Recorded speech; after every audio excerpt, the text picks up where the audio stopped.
Gurun merupakan satu kawasan yang menerima curahan hujan yang paling sedikit kat dunia.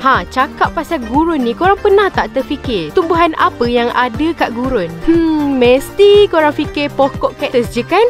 Ada banyak lagi tau sebenarnya. So, berikut adalah 5 tumbuhan yang hanya boleh hidup di gurun. Sebelum tu, jangan lupa untuk subscribe dan tekan butang notifikasi supaya korang tak terlepas video-video yang lebih menarik ya. Ya Syekh. Sesat. Anta ini anta ini anta. Apa tu? Anta lah.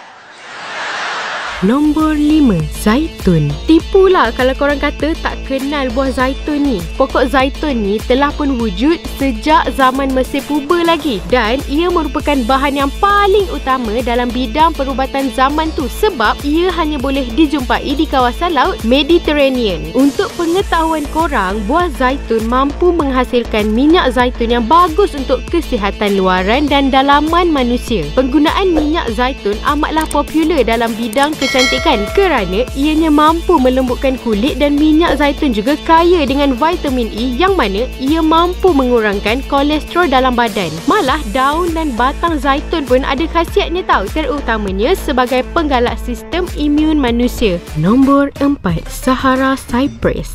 Tumbuhan yang satu ni confirm korang tak tahu kan? Sahara Cypress atau Cupressus dupriziana adalah tumbuhan yang jarang dijumpai, berasal dari pergunungan Tassili and Najir, yang mana ia terletak di gurun Sahara Tengah, dan ia hidup berasingan daripada tumbuhan lain. Tapi ia mampu bertahan sehingga 200 tahun tau, meskipun hidup di gurun yang panas.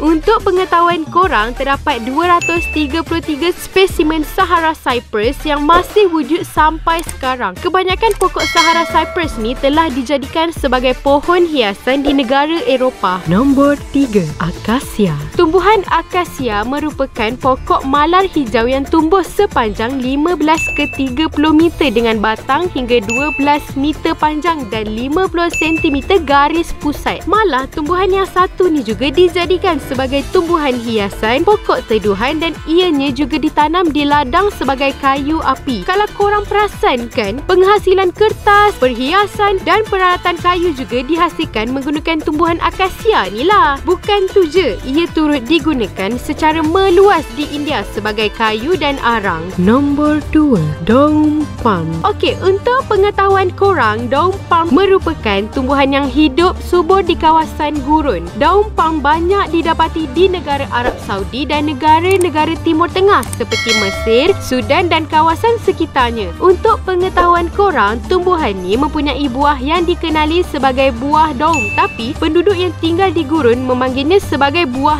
zuriat. Buah daun palm ni sebenarnya mengandungi antioksidan yang paling baik. Bukan tu je tau, ia juga mempunyai serat, karbohidrat, lemak, protein, vitamin B1, B2 dan B3, kalsium, fosfor dan senyawa metabolik sekunder seperti flavonoid. Disebabkan itulah ia dipanggil sebagai buah zuriat sebab mempunyai banyak kandungan kesihatan yang sesuai untuk tubuh badan kita. Nombor 1, thyme gurun. Tumbuhan ni sering digunakan dalam makanan tau. Thyme gurun merupakan salah satu rempah daun yang sering dipakai dalam masakan Eropah. Bukan untuk masakan je tau. Thyme gurun juga digunakan dalam proses membuat ubat-ubatan. Korang tahu tak yang thyme ni merupakan tumbuhan yang mempunyai 350 spesies tau.